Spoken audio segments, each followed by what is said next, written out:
हे guys welcome. इस video में भी हम वही करेंगे जो पिछले वीडियो में किए थे। जैसा कि आपका टाइम ख़राब, जस्ट मजाक कर रहा था, रुक जाइए 2 मिनट। इस वीडियो में कन्वर्ट करेंगे HTML फाइल्स को PUG में यानी पग में। बेसिकली अभी तक हमने जो कन्वर्ट किया था shop.pug था, राइट। साथ ही साथ डायनेमिक डेटा कैसे आउटपुट करते, राइट, अपने या पास करते अपने टेम्पलेट फाइल में, वो भी हमने देखा था। तो अब बारी है बेसिकली add-product.html को कन्वर्ट करने के लिए। तो चलिए इसको कंप्लीट कर लेते हैं जल्दी से। तो इसके लिए अपने को एक नया फाइल बनाना पड़ेगा। जैसे कि मैं यहाँ पे दे रहा एक न्यू फाइल और इसका नाम देते हैं ऐड प्रोडक्ट डॉट PUG पग, राइट। अब बेसिकली यहाँ पे कुछ चीज़ें सेम आएगी जो हमारे shop.pug में है, जैसे कि ये। नहीं तो आप क्या कर सकते हो, अगर आप VS कोड यूज़ कर रहे हो या फिर कोई भी अलग एडिटर, तो वहाँ पे अगर एमेट एक्सटेंशन है, राइट, तो आप क्या कर सकते हो, शिफ्ट के साथ आप एक्सप्लेनेटरी मार्क करोगे प्रेस, और फिर एंटर जैसे ही करोगे ऑटोमेटिक जो बेसिक स्केलेटन है वो आ जाएगा पग टेम्पलेट का, राइट। तो यहाँ पे बेसिकली हम क्या कर देंगे, ऐड प्रोडक्ट कर देंगे। ओके, बॉडी के अंदर क्या लिखना है, बॉडी के अंदर अगर मैं shop.pug में जाऊँ, राइट, तो यहाँ पे हेडर दिख रहा है। तो एक चीज़ देखने वाली ये बात है कि हेडर सब में कॉमन है। अगर मैं पेज नॉट फाउंड HTML में जाऊँ तो ये देखिए सेम हेडर है, राइट, हर जगह हेडर सेम है। तो क्यों ना मैं हेडर को भी कॉपी कर लेता हूँ। तो अभी हम थोड़ी देर में इसको भी कन्वर्ट करेंगे पेज नॉट फाउंड को भी, या 404। तो अभी के लिए हम क्या करते हैं, shop.pug के अंदर से इसको कॉपी कर लेते हैं हेडर को, क्योंकि हेडर कॉमन है हर जगह। तो ये कॉपी किया हमने और basically page add product dot पग के अंदर आना है। और यहाँ पर बेसिकली हमारा जो कंटेंट कॉपी पेस्ट करने वाले हैं ये बॉडी के अंदर होगा, इसलिए टैब और इसके बाद आप पेस्ट कर देंगे, ठीक है। तो बेसिकली बॉडी के अंदर हेडर होना चाहिए, राइट, जैसे कि हर जगह पेज नॉट फाउंड में भी आप देख लीजिए, राइट, बॉडी के अंदर है। सो ये पैरेलल नहीं है, राइट, क्योंकि बॉडी का चिल्ड्रन हेडर है या चाइल्ड हेडर है, ठीक है। तो यहाँ पे सेम हो गया ऐड प्रोडक्ट डॉट पग के अंदर। अब नेक्स्ट काम क्या करना है, पहले तो एक चीज़ ध्यान देंगे कि shop.pug के अंदर जो एक्टिव क्लास लगी हुई थी एंकर टैग के ऊपर और शॉप के ऊपर है, क्योंकि शॉप हमारा बेसिकली हाईलाइटेड या फिर बेसिकली एक्टिव रहेगा, राइट, जब आप shop.pug ओपन किए रहेंगे या फिर उस पेज पे रहेंगे। तो उसी तरह हमें यहाँ पे क्या करना है, जब आप ऐड प्रोडक्ट खोले रहेंगे तो आपका ये एक्टिव रहेगा, कौन सा, add product dot HTML, sorry add product वाली लिंक। तो यहाँ पे हम क्या करेंगे, यहाँ से एक्टिव क्लास हटाकर बेसिकली प्लेस कर देंगे नीचे वाले में, क्योंकि जब आप इस पेज पे रहेंगे तो एक्टिव कौन सा रहेगा आपका लिंक, ये, ठीक है। तो इतना चीज़ हो गया और साथ ही साथ यहाँ पे ऐड प्रोडक्ट भी है। अब नेक्स्ट क्या आने वाला है, नेक्स्ट जो आएगा शॉप में तो अपना अलग कंटेंट है, हमें देखना है किसमें, ऐड प्रोडक्ट डॉट HTML में। तो अगर हम ऐड प्रोडक्ट डॉट HTML देखें तो बेसिकली हेडर के बाद क्या है, अपना मेन है, मेन के अंदर फॉर्म है, ठीक है। तो शुरू करते हैं। तो पहले क्या एक काम करते हैं, अपने को मेन लिखना पड़ेगा, तो तब तक के लिए अपना फॉर्म जो है कॉपी कर लेते हैं। सो मैं फॉर्म कॉपी कर लिया और उसको कन्वर्ट करने वाले तुरंत। अपने को जाना है ऐप प्रोडक्ट डॉट पग में, ऐप हाइफन प्रोडक्ट, और आपको जस्ट बॉडी के अंदर ही मेन रहेगा, राइट, यानी हेडर के पैरेलल, जैसे यहाँ पे है ना, हेडर के जस्ट नीचे मेन। तो यहाँ पे भी आपको सेम करना है, हेडर के जस्ट नीचे। तो यहाँ पे आ जाते हैं, ओके, यहाँ पे अब यहाँ पे मैं मेन लिख रहा, इसके जस्ट नीचे, क्योंकि हम जो कंटेंट पेस्ट करने वाले मेन के अंदर आना चाहिए, ठीक है। अब इसको सही करना है अपने को। अब फॉर्म जैसा कि जानते हैं कि बेसिकली यहाँ पे पग टेम्पलेट में सिंटेक्स अलग रहती है, तो हम ऐसे नहीं लिख सकते जैसे ऊपर लिखा आपने, यहाँ भी सेम फॉलो करेंगे। तो यहाँ पे क्या रहेगा, बेसिकली यहाँ पे आएगा फॉर्म डॉट क्लास, ठीक है। सो फॉर्म का और क्लास का नाम डॉट, राइट। तो बेसिकली CSS सेलेक्टर है यहाँ पे। अब बाकी का जो चीज़ है एक्शन, राइट, तो एक्शन ये सब क्या है, बेसिकली इसके एट्रीब्यूट्स हैं, तो इसको हम एज अ ब्रैकेट में पास कर देंगे, ठीक है, इन चीज़ों को। और फिर हम यहाँ पे हटा देंगे ब्रैकेट। अब यहाँ पे सेपरेट करेंगे हम कॉमा देकर, ठीक है। तो ये अपनी रेडी हो गई। इसके बाद डिव क्लास फॉर्म कंट्रोल। तो बेसिकली इसको हम सिंपल ऐसे भी लिख सकते हैं, पहले तो ये हटाएंगे और ये हम डॉट फॉर्म कंट्रोल। और जैसा कि हम जानते हैं कि डिव है तो बाय डिफ़ॉल्ट यहाँ डिव रहता है, राइट। तो आप सिर्फ CSS सेलेक्टर भी लिख सकते हैं डॉट फॉर्म कंट्रोल, ये सेम, इसका मतलब भी सेम है, डिव, ठीक है, बाय डिफ़ॉल्ट डिव मान के चलता है। और इसके डिव के अलावा अगर कुछ और है तो आपको लिखना पड़ेगा, जैसे अगर आर्टिकल रहता तो आर्टिकल लिखना पड़ता, अगर डिव था तो आप उसको हटा भी सकते हैं और वो डिव समझ के चलेगा कि डिव ही था वहाँ पे। इसके बाद ये फॉर्म के अंदर आना चाहिए, राइट, तो हमें यहाँ पे टैब देना है। अब इसके बाद लेबल, लेबल भी बेसिकली हमारा किसके अंदर आएगा, फॉर्म के अंदर आएगा, ठीक है। तो इसलिए टैब फिर से किया और यहाँ पे लेबल, और ये सब जो चीज़ है इसके एट्रीब्यूट है, तो इसको भी अपने को ध्यान देना है यहाँ तक। और इसके बाद यहाँ पे ब्रैकेट नहीं रहेगा, वाइट स्पेस, और वाइट स्पेस के बाद आपका टेक्स्ट, लेबल हटा देंगे, क्लोजिंग टैग। इसके बाद जो इनपुट आएगा वो लेबल के नीचे आएगा, राइट, लेबल के पैरेलल आएगा।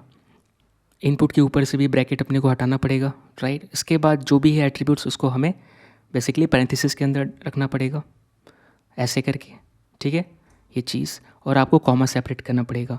यहाँ पे ध्यान देने वाली क्या बात है, आईडी को आप ऐसे नहीं लिख सकते, जैसे आप सीएसएस को लिख रहे हैं वैसे आईडी को भी अलग तरीके से बाहर लिखना पड़ेगा। सो बेसिकली आईडी को कैसे लिखेंगे, इसको बाहर निकालेंगे, ठीक है, और ये क्लोजिंग टैग नहीं रहेगा। आपको यहाँ पे हैश और उसके बाद जो आईडी है, राइट, यानी बेसिकली आईडी क्या है, टाइटल है, तो आपको ऐसे लिखना है, ठीक है। सो जैसे सीएसएस सेलेक्टर होता है, right, dot form control basically class के लिए होता है, हैश टैग किसके लिए यूज़ करते हैं, आईडीज़ के लिए, राइट। तो यहाँ पे आईडी को ऐसे लिखते हैं, ठीक है। तो ये अपना आईडी हो गया। इसके बाद नीचे का एक क्लोजिंग टैग डिव नहीं रहेगा फॉर्म कंट्रोल का जो भी था। इसके बाद बटन को हम लाएंगे फॉर्म कंट्रोल के पैरेलल, क्योंकि अपने इनपुट के पैरेलल में, राइट, इनपुट का भाई है ये। सो ये अपना फॉर्म कंट्रोल है और नीचे बटन है, इसीलिए इसको भी नीचे करेंगे अलाइन, सॉरी यहाँ पे। अब यहाँ से इसका स्टार्टिंग टैग हटाएंगे, बटन, राइट। बाकी चीज़ इसके एट्रीब्यूट्स हैं तो इसको भी हम पैरेंथेसिस में लिखेंगे, टाइप सबमिट, राइट। इसके बाद जो टेक्स्ट है बेसिकली आपको पता है वाइट स्पेस देकर लिखते हैं, तो मैंने वही किया, वाइट स्पेस या ब्लैंक या स्पेस देकर ऐड प्रोडक्ट, ठीक है। ये इसके पैरेलल में नीचे से फॉर्म हटा देंगे, ठीक है। तो ये अपना रेडी हो गया फॉर्म मेन के अंदर। अब ये चीज़ थी स्टैटिक, और अगर मैं ऊपर जाऊँ तो यहाँ पे आप देख सकते हैं टाइटल, ये ऐड प्रोडक्ट जो है हार्ड कोडेड है, राइट। इसको भी हम डायनेमिक बना सकते हैं या डायनेमिक रेंडर कर सकते हैं। अगर आप देखेंगे shop.pug के अंदर तो हमने ऑलरेडी टाइटल को डायनेमिक रेंडर कर रहे हैं, यानी कि बेसिकली हम जेएस फाइल से इसका डेटा भेज रहे हैं, राइट। तो हम इसको भी ऐसे कर सकते हैं। यहाँ पे आपको लिखना पड़ेगा ऐड प्रोडक्ट को हटा देंगे, ये हम भेजेंगे इसके राउट फाइल से, तो सॉरी हैश, इसके बाद ब्रैकेट, राइट। और यहाँ पे आप दे दो नाम पेज टाइटल, ठीक है। अब ये पेज टाइटल बेसिकली जो है की है, और ये की के ऊपर डेटा कौन भेजेगा, हमारा admin.js, यानी जैसे shop.pug का डेटा कौन भेज रहा है, बेसिकली यहाँ पे यूज़ हो रहा है, तो एडमिन का admin.js, बेसिकली ऐड प्रोडक्ट कहाँ हम कंट्रोल कर रहे हैं, admin.js में कंट्रोल कर रहे हैं। तो यहाँ पे बेसिकली हम क्या कर रहे हैं, फाइल भेज दे रहे हैं, ठीक है, सीधा सीधा उठा के फाइल भेज दे रहे। तो ये स्टैटिक फाइल था, इसको भेजने का, रिस्पॉन्स में भेजने के लिए ये करना पड़ता है, लेकिन अब हम क्या करने वाले हैं, अब हम डायनेमिक फाइल रेंडर कर रहे हैं, राइट। तो इसके लिए बीच में टेम्पलेट इंजन को आना पड़ेगा। तो हम क्या करेंगे, बेसिकली इसको हटा देंगे और इस रिस्पॉन्स के ऊपर डॉट रेंडर जैसे हम कॉल कर रहे हैं shop.js में, वैसे यहाँ भी करेंगे, ठीक है। यहाँ पे बेसिकली आपको पेज फाइल सॉरी पेज का नाम देना पड़ता है। तो अपना जो प्रोडक्ट टेम्पलेट है उसका नाम क्या है, ऐड प्रोडक्ट, ठीक है, ये नाम है। पग लगाने की ज़रूरत नहीं क्योंकि डिफ़ॉल्ट व्यू इंजन अपना क्या पग है। इसके बाद आपको डेटा पास करने का ऑप्शन देता है, जैसे कि आपने सेम shop.js में किया। तो इस रिक्वेस्ट में भी आप देख सकते हो यहाँ पे जो डेटा प्रिंट कर रहे हैं हम, सेम डेटा में यहाँ पे भेजे हैं, राइट। तो जो ऑब्जेक्ट एज ऑब्जेक्ट भेजा जाता है, तो यहाँ पे बेसिकली अपना हम डॉक टाइटल यूज़ नहीं कर रहे हैं, पेज टाइटल यूज़ कर रहे हैं। तो हम यहाँ पे भेजेंगे पेज टाइटल, क्योंकि सेम की हम यूज़ कर रहे हैं कहाँ पे, basically add product dot pug के अंदर, राइट, ये चीज़, इसीलिए सेम डेटा यहाँ सेम की यूज़ करेंगे। और इस पर डेटा आप कुछ भी रख सकते हो। अभी के लिए से लिख देते हैं ऐड प्रोडक्ट, राइट, यही चीज़ लिख देते हैं और यही चीज़ वहाँ पे दिखेगी। और यहाँ पे एक ध्यान देने वाली ये बात है जो मैं रिपीट कर देता हूँ, ऑलरेडी पिछले वीडियो में हमने रिपीट किया है। तो जब भी अगर आप एक्सप्रेस के फाइल में चेंजेस करते हैं, एक्सप्रेस के रिलेटेड फाइल्स में चेंजेस करते हैं, तो आपको सर्वर को रीस्टार्ट करना पड़ता है। और नोडमोड ने ऑलरेडी इसको अपने लिए इसको फाइल को मॉनिटर कर रहा था, चेंजेस देखा उसने स्टार्ट कर दिया, ठीक है, ताकि ये जो भी आपने चेंजेस किया, राइट, ये रिफ्लेक्ट करे। लेकिन वही चीज़ अगर आप टेम्पलेट के साथ चेंज कर रहे हैं तो नोडमोड सर्वर को रिस्टार्ट नहीं करता, क्योंकि इस केस में सर्वर को रिस्टार्ट करने की ज़रूरत नहीं पड़ती, क्योंकि ये चीज़ें रिक्वेस्ट के ऊपर भेजी जाती है। तो जब भी आप अगला रिक्वेस्ट सर्वर को करोगे तो जो रिसेंट चेंजेस है, जो लेटेस्ट चेंजेस हैं, वो आपको मिल जाएंगी, या फिर Node.js एक्सप्रेस ऐप उसको भेज देगा। लेकिन इस केस में हमने admin.js में किया, इसलिए रिस्टार्ट किया सर्वर। अब मैं यहाँ पे जाऊँगा और बेसिकली रिफ़्रेश करूँगा तो आपको देखिएगा बेसिकली शॉप एम्प्टी है, क्योंकि यहाँ पे हमारा जो एरे आपको दिखेगा एम्प्टी है, राइट। आपने प्रोडक्ट एंटर नहीं किया और हमने सर्वर स्टार्ट किया था, तो सर्वर रीस्टार्ट किया तो पिछला डेटा चला गया, शॉप में कोई डेटा नहीं। ऐड प्रोडक्ट में जाएंगे तो कुछ ऐसा दिख रहा है। उसका रीज़न क्या है, अगर आप यहाँ पे देखेंगे ऐड प्रोडक्ट डॉट पग में, तो CSS हमने यहाँ कुछ इंपोर्ट नहीं किया, राइट।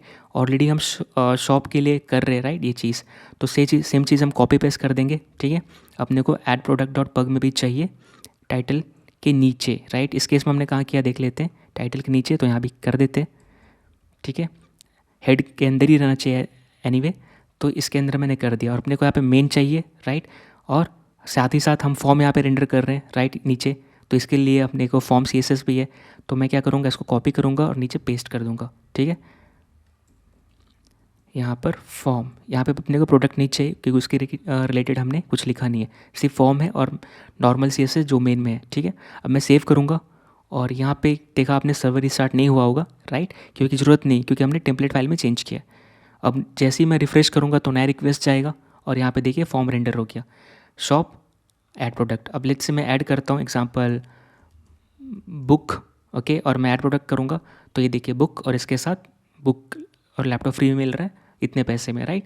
तो ये डमी डेटा है, राइट, जानते हैं आप। अगर मैं शॉप में जाऊँगा तो बेसिकली ये दिखेगा, ऐड प्रोडक्ट में फॉर्म दिखेगा। अब मैं कितनी बार भी रिफ्रेश करूँ ये डेटा नहीं जाएगा क्योंकि अपना सर्वर पे स्टेट सेव है, राइट। यानी कि बेसिकली सर्वर की मेमोरी में डेटा है, जब तक आप सर्वर रिस्टार्ट नहीं करोगे तब तक ये चीज़ डेटा रहेगा किसी यूज़र के लिए, सबके लिए, राइट। तो ये चीज़ थी। इसी तरह एक काम करते हैं हम, ऐड प्रोडक्ट डॉट HTML हो गया, अब दूसरा है page not found dot HTML, इस पर भी काम कर लेते हैं। तो इसके लिए बेसिकली हमें क्या करना पड़ेगा, एक नया फाइल बनानी पड़ेगी। तो इस बार जो फाइल का नाम है मैं 404 दूंगा, ठीक है। बेसिकली ये बहुत लंबा फाइल का नाम है page not found dot HTML, right. तो मैं दे देता हूँ 404, इसको पेज नॉट फाउंड ही बोलते हैं, स्टेटस कोड है बेसिकली, डॉट पग, राइट। अब मुझे क्या करना है, इसमें जो एमेट एक्सटेंशन है, राइट, उसकी हेल्प से मैं क्या करूँगा, अपना बेसिक टेम्पलेट जनरेट कर लूँगा। जैसे मैंने बताया शिफ्ट के साथ जो 1 के ऊपर रहता है, राइट, एक्सक्लेमेटरी मार्क, उसको आपको प्रेस करना है। तो इसके बाद आप यहाँ पे लिख सकता हूँ पेज नॉट फाउंड। यहाँ पे भी हमें कॉमन हेडर इंपोर्ट करना पड़ेगा बेसिकली दूसरे फाइल से, क्योंकि आप देख सकते हो यहाँ पे अगर अभी जो स्टैटिक फाइल यूज़ हो रहा है उसमें अगर कुछ भी राउट्स टाइप करते हैं पाथ, तो अपना हेडर रहता है, नीचे पेज नॉट फाउंड आती है, यानी कि अपने को हेडर चाहिए। तो इसके लिए मैं क्या करूँगा, शॉप डॉट पग में जाऊँगा और एग्जैक्ट यहाँ पे जो हेडर है एग्जैक्ट कॉपी कर सकते हैं यहाँ से यहाँ तक, ठीक है। पग के 404 के अंदर आए और नीचे टैब, उसके बाद पेस्ट कर दिए, राइट। इंडेंटेशन सही है, सब एक के नीचे एक आ रहा है, राइट, जैसा एग्जांपल यहाँ पे दिखाना है कि कौन किसका चाइल्ड है। अब इसके बाद यहाँ पे क्या आएगा, मेन आएगा, राइट। मेन कहाँ पे आएगा, हेडर के पैरेलल मेन आया। अब इसके नीचे क्या आएगा, अपना इस मेन के अंदर आना चाहिए H2। हम यहाँ पे H2 यूज़ कर रहे हैं कि नहीं देख लेते हैं। तो page not found dot HTML में H1 यूज़ कर रहे हैं और तो मैं H1 यूज़ करूँगा। इसके बाद text page not found, right, ये चीज़ हो गया। अब इसके रिलेटेड CSS सिर्फ मेन में है, ठीक है, तो उसको भी इंपोर्ट कर लेते हैं। तो इसके लिए मैं जाऊँगा शॉप डॉट पग और अपने को सिर्फ चाहिए मेन डॉट CSS।